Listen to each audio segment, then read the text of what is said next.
Good morning, ladies and gentlemen. This is the Hydragons Breath Bow Wow, welcoming you back to another Archon's anniversary. That's right, ladies and gentlemen, this is the finale, so to speak, of our celebration. The second of our homebrew videos, The Challenge.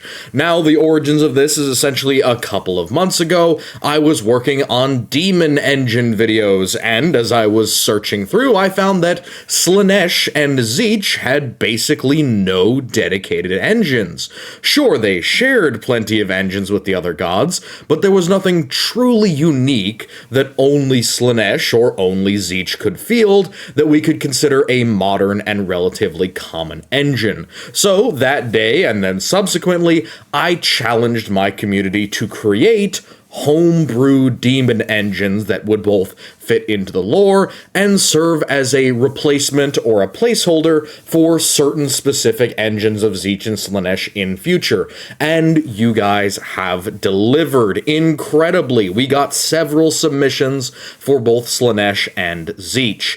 Now, this is a challenge. That means two things. One, prepare for critiques. Essentially, I'll be starting with a general review of the submission. There are also several rating systems that I use to justify my rankings here, but because this is a challenge and because there are two winners, that means that there are some losers. It does not mean that I dislike a submission. It does not mean that I think it's a bad submission, but rather, due to the way that this challenge was set up, trying to create something that was reasonable and feasible as essentially a standalone engines for each of these gods. There will be a worst, and then we will be ranking things off in ascending order with two winners. Now, since we got 12 submissions, the rankings will be going from 12 to numbers 1 and 2, which are our winners. So, without more to do, let's start off on number 12, King Emperor 98's Warp Shifter of Tzeentch.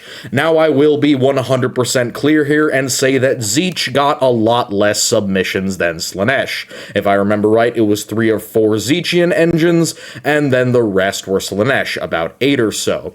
But King Emperor's comes in first, because his engine is massive. It is a 3-form engine designed as a rotating horror of Tzeentch. It begins out as a super heavy, relatively similar to a Baneblade, using sorceress heavy weaponry. I use the standard emblem of just a plasma pattern of Baneblade, just as an example, with the Plasma Blast Gun. It being a Zeitian engine version of a Baneblade would probably have something similar. When prompted, it can change forms nearly entirely, remaining as an engine, but turning into a Warhound or a larger size Titan. Now, naturally, this is not going to be a perfect one-to-one with either of the actual god machines. This is a demon engine, it's not going to be exactly the same. But upon prompting, aka if it needs to move faster, if it needs to be more aggressive, or if it takes a certain amount of damage, it's going to go from the tank formation, which might be relatively subtle, into the Warhound, which is far less subtle. Following this, or again when taking enough damage, it reverts to a purely demonic form, where it has a more bizarre, warp-like Zeitian formation, very similar to a horror or to a chaos spawn of Tzeentch. It retains and uses psychic powers throughout as weapons for all 3 forms, in place of more kinetic primary weapons. So expect again, plasma, fire, melta equivalents, and then psychic spells possibly as well. Now, there is one primary reason why the Warp Shifter is last on the totem pole, or 12 on our ranking list. Really, it's the size. This focus for this contest was essentially trying to make something that could be the equivalent of the unique engines for the other gods, things that can be used by their followers. The Warp Shifter is massive, incredibly expensive, incredibly complicated, and quite honestly, more demonic than metallic, considering that it can change forms.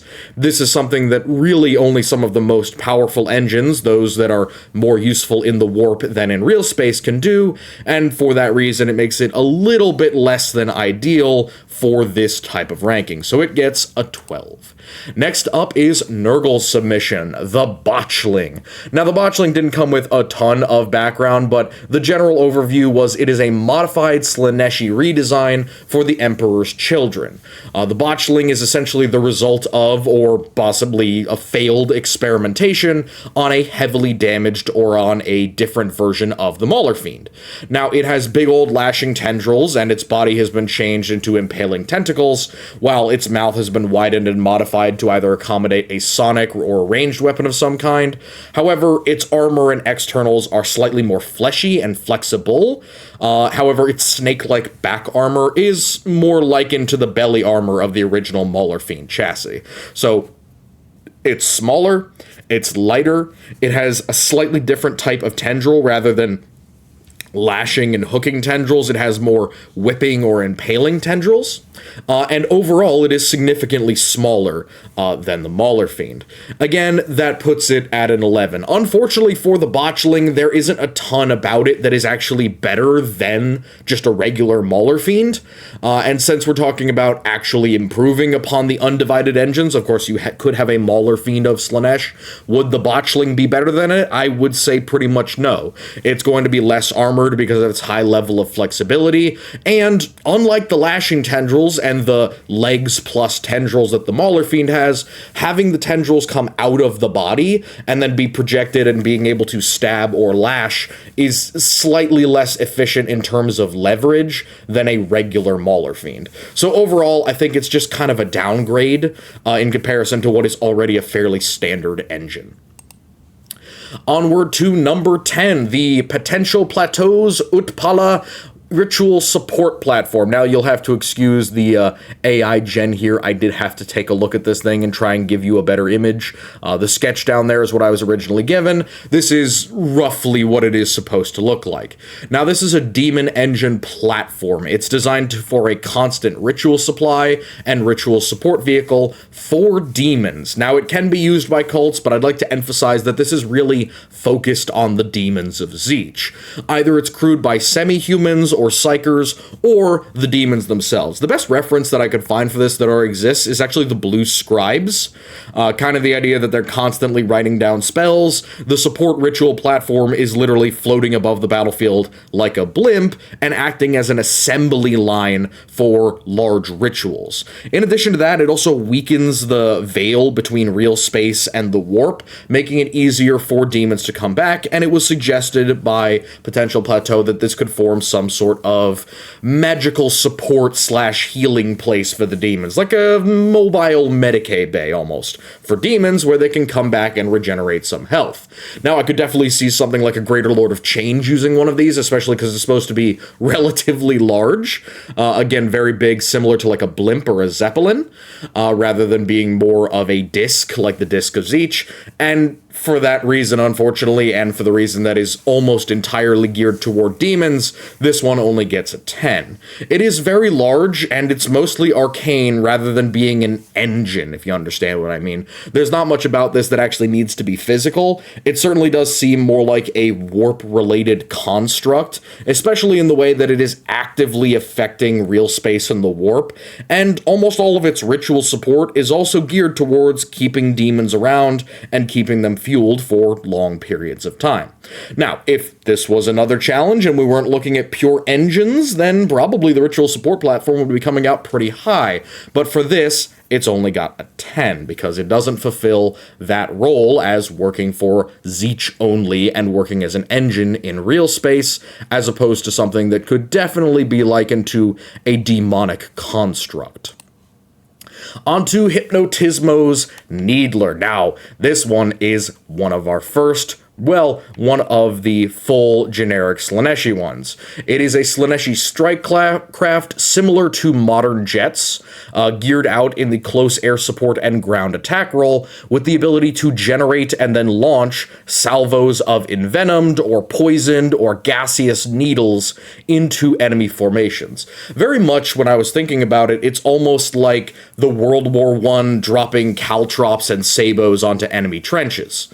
Now, that has some issues, but we'll talk about that in a minute. It is created by use of pumping up a single demonet with a whole bunch of skilled human pilots being sacrificed to them, and then implanting it into a pre-prepared slim airframe.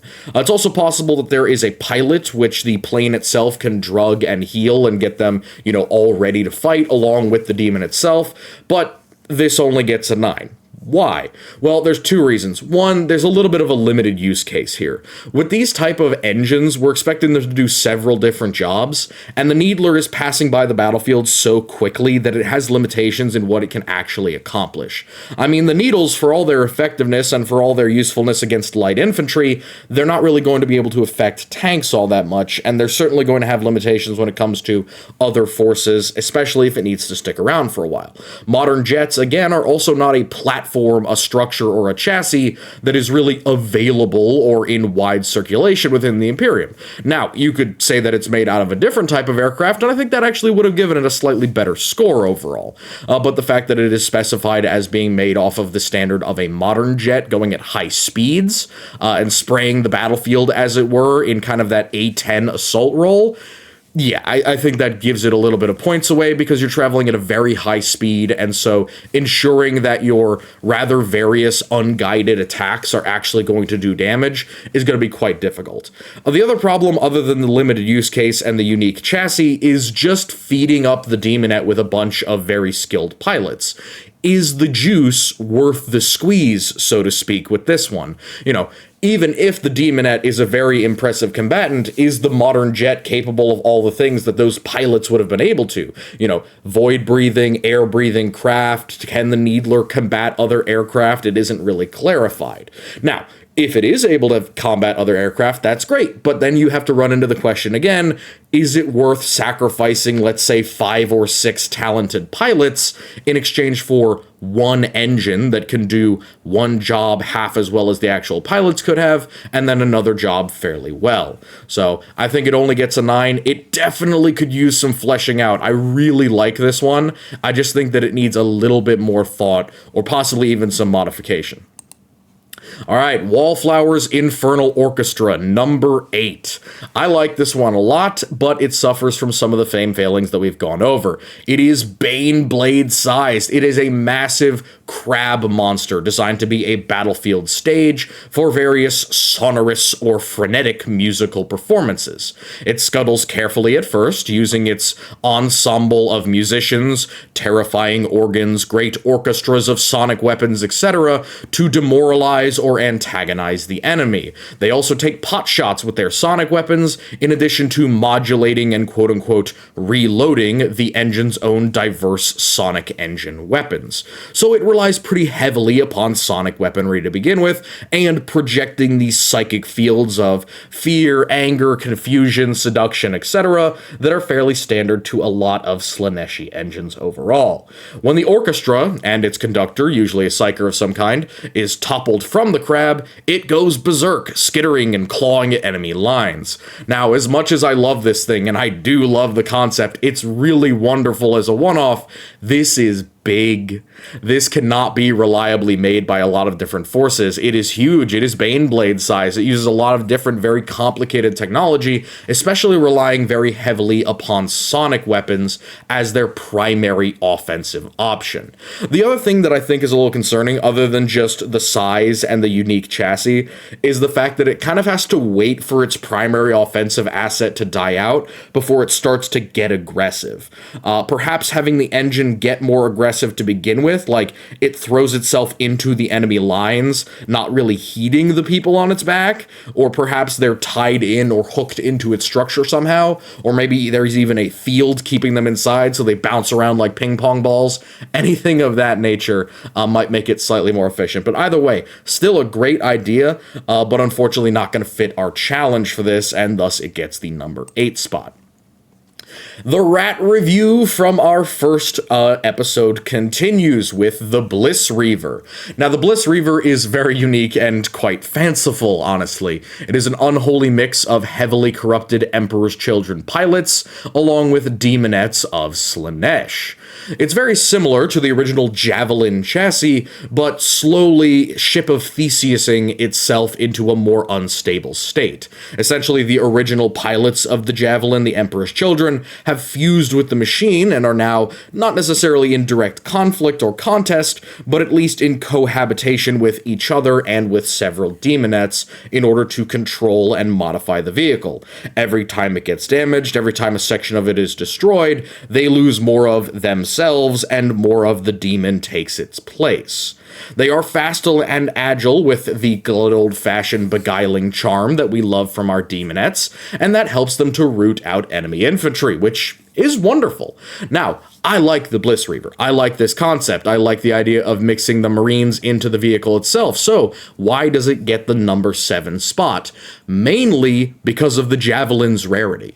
And also because the Ship of Theseus concept, while it is a very effective loss over time, the ability to replace something like the Bliss Reaver, and by the way, it does look one hell of a lot like a Cyber Demon from Doom, the ability to replace a Bliss Reaver to me seems practically non-existent. Not only are you not able to repair the thing because its self-healing and self-repairing makes it more unstable over time, but also the Javelin is just not made anymore. It's not even a question of, like, made in small numbers like one of the other ones we're going to talk about from Rad Rat. It's just not anymore. It is a heresy pretty much vehicle. Now, theoretically, you could apply this to other speeders, but given that it's the Emperor's Children, it seems very likely that they're going to be limited to what they had available at the beginning.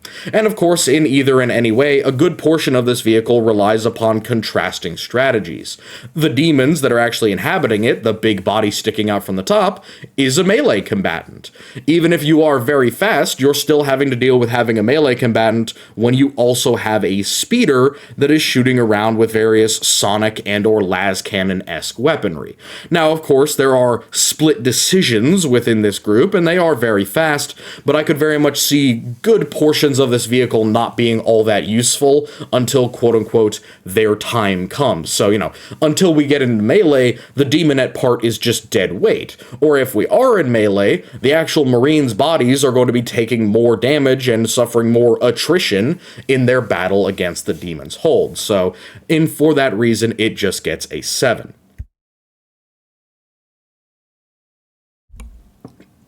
On to the midfield, the mid-game, the real boys. I'm just kidding, they're all pretty good. But Bone Man's Larish Temptox. Now this one was hella unique, and it's quite an interesting flyer. They are relatively rare, which I like, but they are effective demonic flyers. The Larish Temptox is like a howling, screaming, flying, living attack helicopter. It has 3 sonic weapons, bladed arms, and back-mounted air-to-air missiles. It's prepared for multiple different types of engagement, air-to-air to deal with enemy aircraft, ground attack with its mouth and with its chest weapons. It does also have the ability to mount other weapons like anti-infantry or anti-tank inside of its mouth as well, las weapons, melta weapons, etc. So it's not just relying uniquely upon its sonic cannons, but the addition of air-to-air missiles makes it much more effective at combating enemy aircraft, which, considering that it can also act as a helicopter hovering around the battlefield, I could see the Larish needing to deal with enemy aircraft quite a bit. The overall engine is relatively small for its relatively high expense, and it is best paired with Cults of Speed as an on-call overhead artillery support, able to pound the ground flat as they fly over with an extreme combination of sonic weaponry. It's very much like a dive bomber. Effectively, it would work as that type of air-to-ground attacker, but it has the advantage of versatility that a lot of demon engines really need in order to make themselves juice worth the squeeze. So it is our mid-game. It is our number 6. It has a unique and flexible chassis, which kind of brings it down a bit. For the amount of cost that this thing would have being fully demonic, it would be a little bit more expensive. Its weaponry is expensive. The other big problem is it's harder to make and control, because there's no human in charge of it, because there's no psychic tether for it, because there's no one driving, for example, it's difficult to find a way to actually make these things do exactly what you want them to. Of course, that applies to a lot of engines, but particularly with an aircraft and with a ground attacker, that becomes much more of a problem. So beyond the glaring issues that this has covered as opposed to our other ones, it now has another issue of lack of control. So it gets a 6. On to Nurgle's Dementor, a big jump up for Nurgle. This is a replacement, or rather a variant, for the Decimator warp engines. Datasmiths and Trader Tech Priest during the Heresy took the time to try and bind a demon directly to a data-tethered automata, resulting in a nightmarish, self-conflicted creature. It's difficult to control and more autonomous than most of its kind. It is both fast and agile, armed with a semi-automatic plasma cannon and large articulated lightning claws. Now we're getting into stuff that is quite powerful, quite dangerous, and very, very effective at its job. This creature is about the size of a Decimator, perhaps a tiny bit larger. It's going to be fast, it's going to be agile, it can run, it can jump, it can sprint, but it has a very big glaring weakness beyond just the fact that you need to make an autonoma of this type, you know, something that's actually data tethered and written out and technologically mapped, and then use a demon on it. The demon is conflicting with its programming, so to speak. So it is referred to as the Dementor because, well, it's kind of schizo. It's a little bit fighting itself in that way, and for that reason it has a mix of being slightly unpredictable, but also very, very much out for itself. Again, unpredictable. It's hard to control this thing, even though I think it's a very effective weapon. It definitely reminds me of a lot of Gundams that I've seen, especially with having the very powerful semi-automatic anti-tank weapon with the arm-mounted plasma cannon, and then a very, very effective anti-small and anti-infantry and heavy infantry weapon in the terms of the Lightning Claw. But for Slaanesh, a very, very good input. I think the real big kicker here is just the idea that it has to be of this particular type, you know, a true autonoma having, various protocols and data and things hooked up to it, and then you have to go and try and contest that with the demonic essence that is animating it. So very, very hard to control, more individualism, more difficulty in deploying it for those reasons. Onward to Radrat's Sky Carver. We're getting up into the big boys now. We're almost at our top 3. The Sky Carver is a light mobile vehicle based off of the original Sky Hunter jet bikes. These engines are extremely swift and they are fast in a similar quick action support A&T role as the Blight Hauler with its plasma and melta weapons. Now it's going to have the same gear as the original jet bikes, the Sky Hunters, and those were pretty good at AT. It can fly, it can float, it's incredibly fast, it needs to be tamed, so it has some limitations in that. It grows obsessions with speed, good old-fashioned cult of speed, and in addition to that, it has various options. It has a mouth and a blade on its tail in order to actually do combat with close combat weapons. It has anti-tank weapons, it has anti-infantry weapons, but its main weapon is its disgustingly high speed. The fact that this thing is going incredibly fast. Now, you may ask, why does this get such a high ranking, and the other one from Radrat, the one from the one with the Bliss Reaver, did not get so high? Well, that's because the Sky Carver is using a chassis that is already extant and we know can be produced within the Imperium. Now, I'm not saying the Sky Hunter jet bike is produced in huge numbers in the Imperium, but being able to produce at all in the Imperium means that Chaos Forces can get their hands on them.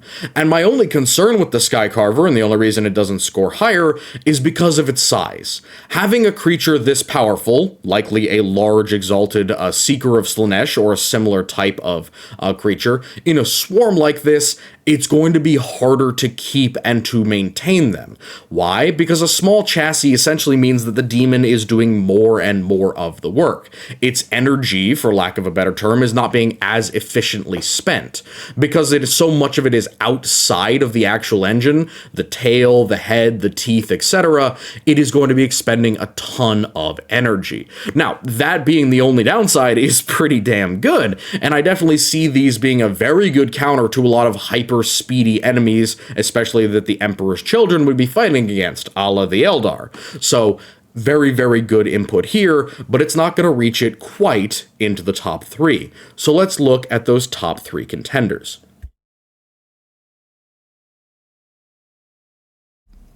First off, at number 3, we have Raptor's Zeitian Weaver. Now, the Zeitian Weaver, I loved the idea of. It is a fire and forget, spoilage and area denial weapon designed to take and hold urban terrain. Yes, it is a giant metal spider.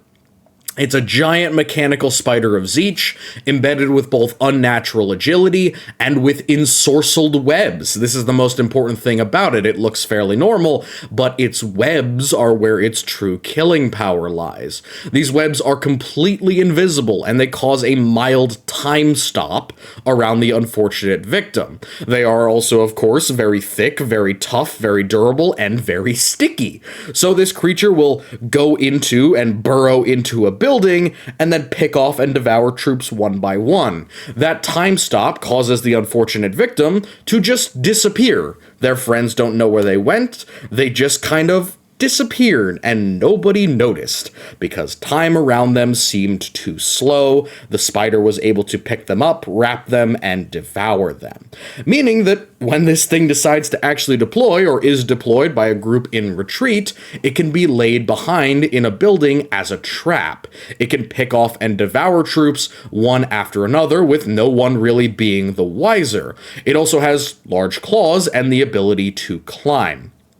I love this. It definitely fits well as a runner-up. It is uniquely Zeitian. I do have one big complaint, is that while it's either a unique structure, you could also just call it a worse version of the Venom Crawler. Now, it does have the modification of the webs, but I don't necessarily say it acts like a Venom Crawler. Rather, it doesn't have any weapons other than the claws and the webs. And while that will do the job a majority of the time, I would even argue that a creature this large with claws this size, and also possibly with the webbing, could easily dismantle a tank if it was left on its own, but it's not armed with ranged weapons like the Venom Crawler, and even though it is stealthy, it's still relatively large.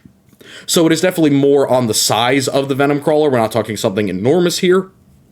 It's definitely something that a cult could create, so I give it great points for that, but I do wish that it maybe had just a ranged weapon on top, or some way perhaps of projecting that unnatural time stop aura other than the webs itself. But that honestly is a nitpick. This is an incredible vehicle. The time-stopping webs are so Zeitian. The idea that you're just walking through an area like it's Shelob's lair and your men keep disappearing and they're just there one moment, gone the next after these invisible webs snap them up, and this creature is climbing around above you completely invisible because it's projecting that defenses around itself, or it's slowed its own time, kind of like a phase spider.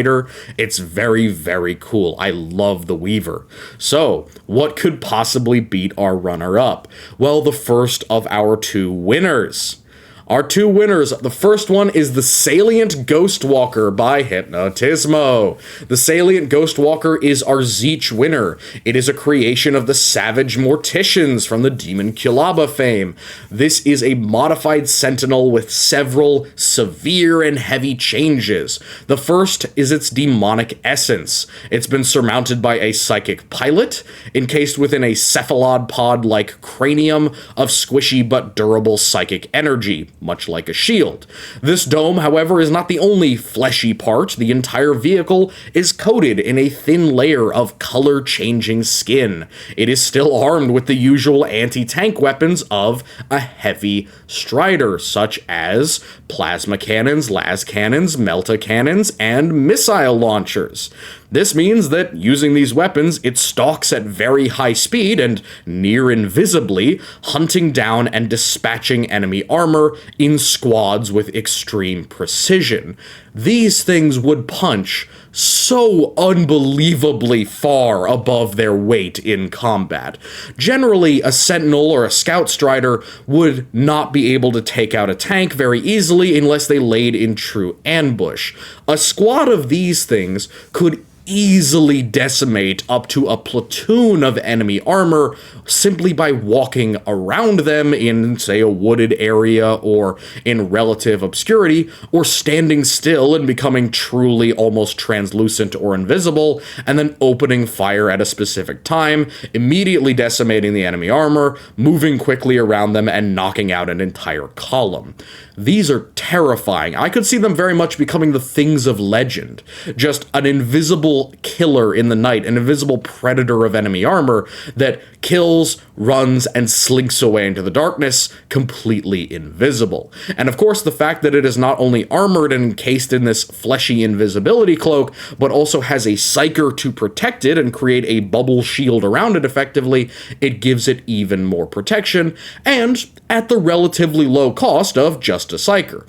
What's also important about this is it's not an infinite shield. It is more important that it is invisible than that it is protected. So, in theory, it's not all that more protected than a regular Scout Strider or a Scout Sentinel. So, it has a vulnerability. It's not a complete god machine. It has a squishy but durable shield. So think of it a little bit more like a very weak refractor, so to speak. You know, I do often like to talk about psychic shields, but this would be something similar. I also like the connection with, like, the cephalopod, the idea that it's like a color-changing octopus, and it would be worse if it was by itself, but they do deploy in squads or in squadrons, which is wonderful.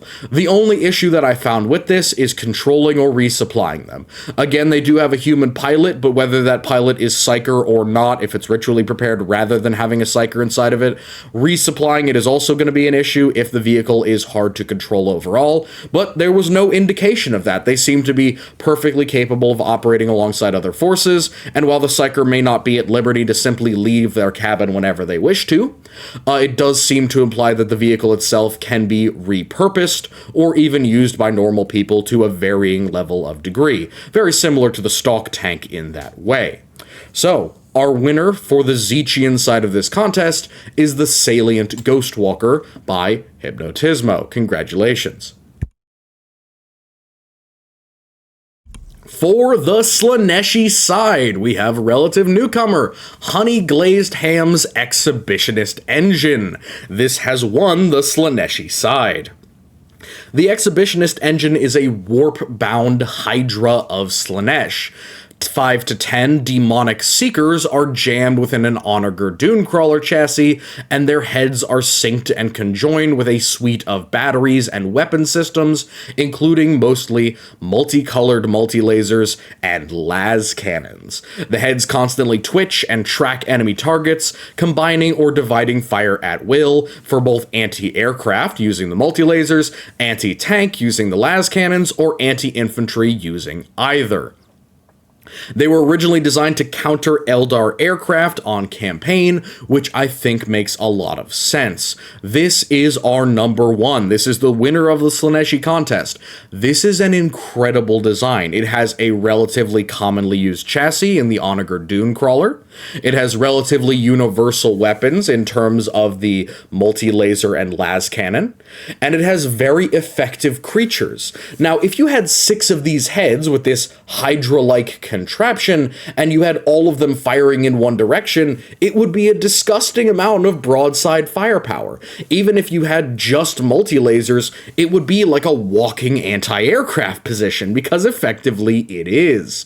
Now, of course, it can be used for anti-tank, and even with the multi-lasers, it'll still trash even some medium vehicles if you fire 6 of them at the target, but that can go up to 10, and that means that it can engage dozens, if not hundreds of different targets in all directions. But when it combines fire, this thing would be truly horrific to see on the battlefield.